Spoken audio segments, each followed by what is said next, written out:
বিসমিল্লাহির রহমানির রহিম। সুপ্রিয় শিক্ষার্থী, আইসিটি অ্যান্ড টেক টাইম চ্যানেলের পক্ষ থেকে তোমাদের সবাইকে শুভেচ্ছা। তো আমি তৃতীয় অধ্যায় আজকে যে ডিজিটাল ডিভাইস আছে সেই ডিজিটাল ডিভাইসের নরগেটের ক্লাস নিচ্ছি। আশা করি তোমরা আমার সাথেই থাকবে। আজকে আমি নরগেটের সার্বজনীনতার প্রমাণ করব। সবাইকে সাথে থাকার জন্য আমন্ত্রণ রইল। তোমরা চেনো এইটা একটা নরগেট, অর্থাৎ অরগেটের সাথে নট গেট যোগ করে দিলে অর্থাৎ যে গেটটা সেটি হলো নরগেট। অরগেট যে কাজ করে নরগেট তার বিপরীত কাজ করে। আচ্ছা, এখন এই নরগেট দ্বারা নরগেটের সার্বজনীনতা প্রমাণ করার জন্য আমরা নরগেট নট গেট হিসেবে কাজ করে, নরগেট অ্যান্ড গেট হিসেবে কাজ করবে এবং নরগেট অরগেট হিসেবে কাজ করবে, তিনটে কাজ আমাদেরকে দেখাতে হবে। তাহলে আমরা যদি নরগেটের প্রথমে আমরা ধরে নেই যে নট গেট হিসাবে যদি নরগেট নট গেটের কাজ বাস্তবায়ন আমরা করতে চাই, সেক্ষেত্রে একটা নরগেট নিব। যে নরগেটটা আচ্ছা দেখি, তাহলে সেই নরগেট আমরা একটা নরগেট এখানে আঁকি। সুপ্রিয় শিক্ষার্থী, নরগেটের কিন্তু এরকম কার্ভের মতন থাকবে এবং এইখানে ধরো এই আমরা যেহেতু নট গেটের প্রমাণ একটা ইনপুট নিব, এক ইনপুট অর্থাৎ এ নিলাম, এখানেও এ যাবে, এই পাশ দিয়ে এ যাবে, এই পাশ দিয়ে এ যাবে, তাহলে এখানে পাবো আমরা এ প্লাস এ আর উপরে হবে কত নট। তাহলে এই যে আমরা বুলিয়ান উপপাদ্য থেকে জানি যে দুইটা একই চলক যোগ করলে তার মান একটাই হয়, অর্থাৎ এ প্লাস এ সমান এখানে হবে কত এ নট। অর্থাৎ দেখো নরগেট কি করলো, অর্থাৎ ইনপুট এ দিলাম, আউটপুট পেলাম এ নট, ঠিক নট গেটের মতো। যেমন নট গেটে একটা নট গেটে যদি আমরা ইনপুট কত এ দেই, তাহলে তার আউটপুট পাওয়া যাবে কত এ নট। তাহলে এই নট গেটটা যে কাজ করেছে এই নর গেটটা একই কাজ করেছে। সুতরাং দেখা যাচ্ছে যে নরগেট নট গেট হিসাবে কাজ করে। এখানে তোমরা লিখে দিবা যে সুতরাং কী করে, অর্থাৎ নরগেট নট গেট হিসাবে কাজ করে। প্রিয় শিক্ষার্থী, এবার আসি আচ্ছা নরগেট দ্বারা অ্যান্ড গেট বাস্তবায়ন করব। নরগেট দ্বারা অ্যান্ড গেট বাস্তবায়ন করার ক্ষেত্রে আমরা তাহলে কোন গেট, এখন and gate, A and D, and gate বাস্তবায়ন করব আমরা। তাহলে এই ক্ষেত্রে আমাদেরকে কি করতে হবে, অর্থাৎ দুইটা নরগেট আমাদেরকে এখানে নিতে হবে। আমাদের পাশাপাশি আমরা দুইটা নরগেট আঁকছি, এই হলো একটা নরগেট, এই হলো একটা আচ্ছা নরগেট। এখানে একটা ইনপুট নিব, এইখানে একটা ইনপুট নিব। আচ্ছা, এই একটা ইনপুটকে আসলে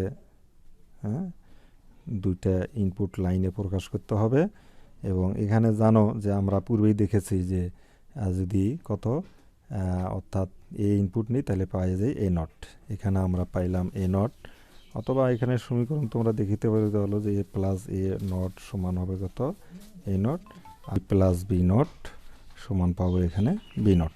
তাহলে এই যে দুইটা ইনপুট লাইন, এটাকে যদি আমরা আরেকটা নর গেটের মধ্য দিয়ে চালনা করি, আরেকটা নর গেটের মধ্যে দিয়ে যদি দিয়ে দিই এটাকে দুইটা ইনপুটকে, তাহলে এখানে আমরা কি পাচ্ছি হলো এ নট যোগ কত বি নট, আর এই নট থাকার কারণে উপরে আরেকটা হল নট। এবং এইটাকে যদি আমরা ভাঙাই, আমরা ডি মর্গানস ল থেকে কিন্তু আমরা একটা জিনিস জানি, সেটা হলো যে অর্থাৎ ডি মর্গানের উপপাদ্য হলো যে এ প্লাস বি হল নট হলে উপরে এটা হবে এ নট ইন্টু বি নট, অর্থাৎ গুণন হয়। দুইটা রাশির যোগফলের হল নোটের মান হবে ওই দুইটা রাশির আলাদা আলাদা নটের গুণফলের সমান। তাহলে সেই ক্ষেত্রে আমরা এখানে পাবো এ একটা নট আছে আর একটা সূত্রে এ ডাবল নট ইন্টু কত বি ডাবল নট। আমরা জানি ডাবল নট হলে আবার ওটা কি থাকে না, ডাবল নট থাকে না, সেটা সিঙ্গেল হয়ে যায়, অর্থাৎ এ ইন্টু বি সমান হবে কত এ বি।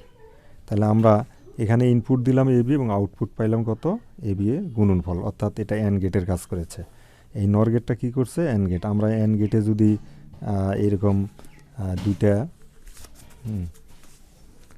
অ্যান্ড গেটে যদি এইরকম দুইটা ইনপুট দেই এখানে এইভাবে, সেই দুইটা ইনপুটের আউটপুট পাবো কত এ ডট বি সমান পাবো এ বি।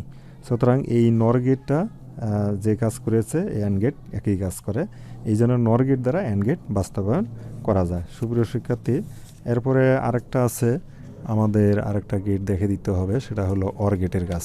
এক্ষেত্রে আমরা অর গেটের কাজের জন্য কি করব, অর্থাৎ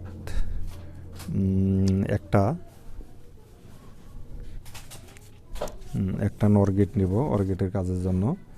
এখন অর গেট বাস্তবায়ন করতেছি, অর গেট বাস্তবায়ন,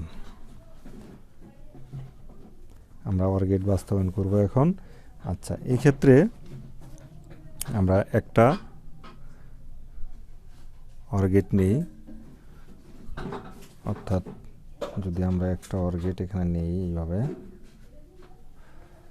এবং দুইটা ইনপুট নেই কত এ আর বি, তাহলে এখানে আমরা পেয়ে যাব কত এ প্লাস বি নট, এইভাবে পাবো। আবার এটাকে আরেকটা অর গেটের মধ্যে দিয়ে যদি আমরা চালনা করি, অর্থাৎ আরেকটা অর গেটের মধ্যে দিয়ে যদি এটা দিয়ে দিই, এটা একটা, আর এখানে আরেকটা ইনপুট লাইন নিতে হবে দুইটা, তাহলে এইখানে আমরা যে আউটপুটটা পাবো যে এ প্লাস বি হল not plus A plus B হল নট, উপরে সবার নট, তাহলে এটা আমরা ফলাফলটা কি পাইলাম, এখানে ফলাফল পেয়েছি যে এ প্লাস বি হল not plus A plus B হল নট, এর উপরে হবে কত নট। আচ্ছা, আমরা বুলিয় উপপাদ্য থেকে আমরা আরও জানছি যে এখানে একই জাতীয় দুটো রাশি, অর্থাৎ এক্স প্লাস এক্স সমান কত হয়, এক্স হয়, এটা যদি এক্স হয় এটাও এক্স, তারপরে নট থাকলে এক্স নট এই, তাহলে আমরা এখানে পাইলাম যে এ প্লাস বি একটা নট উপরে আছে, এবং দুটোর থেকে একটা হয় উপরে, আরেকটা নট সূত্রে হবে এ ডাবল নট। আচ্ছা, বুলিয় উপপাদ্য দেখতে আরেকটা জিনিস জানি যে এর উপরে যদি এরকম একটা রাশির উপরে ডাবল নট থাকলে তাহলে সেটা নট উঠে যায়, অর্থাৎ এইরকম থাকবে, তাহলে এ প্লাস বি হয়ে যাবে। অর্থাৎ কি হলো, আমরা এই নর গেট দ্বারা, অর্থাৎ অর গেটের কাছে নর গেটের দুটো ইনপুট এ এবং বি দিলে তার আউটপুট কত পাওয়া যায়, এ প্লাস বি। যেমনটা আমরা অর গেটে যদি এইরকম একটা অর গেটে যদি দুইটা ইনপুট কত এ আর বি দেই, তাহলে এখানে আউটপুট আমরা কত পাবো, এ প্লাস বি। সুতরাং এই অর গেটটা যে কাজ করছে, এই নর গেটটা একই কাজ করেছে। অতএব তাহলে দেখা যাচ্ছে যে নট গেট, হ্যাঁ, অর গেট কী করে, নট গেট হিসেবে কাজ করেছে, অর গেট নট গেট হিসেবে কাজ করেছে, অ্যান্ড গেট হিসেবে কাজ করেছে। অতএব এই নর গেটকে বলা হবে কি, সার্বজনীন গেট। যখন একটা গেট অর্থাৎ তিনটা মৌলিক গেটের কাজ করে দেখাতে পারে, তখনই তাকে বলা হয় সার্বজনীন গেট। সুপ্রিয় শিক্ষার্থী সকলকে ধন্যবাদ।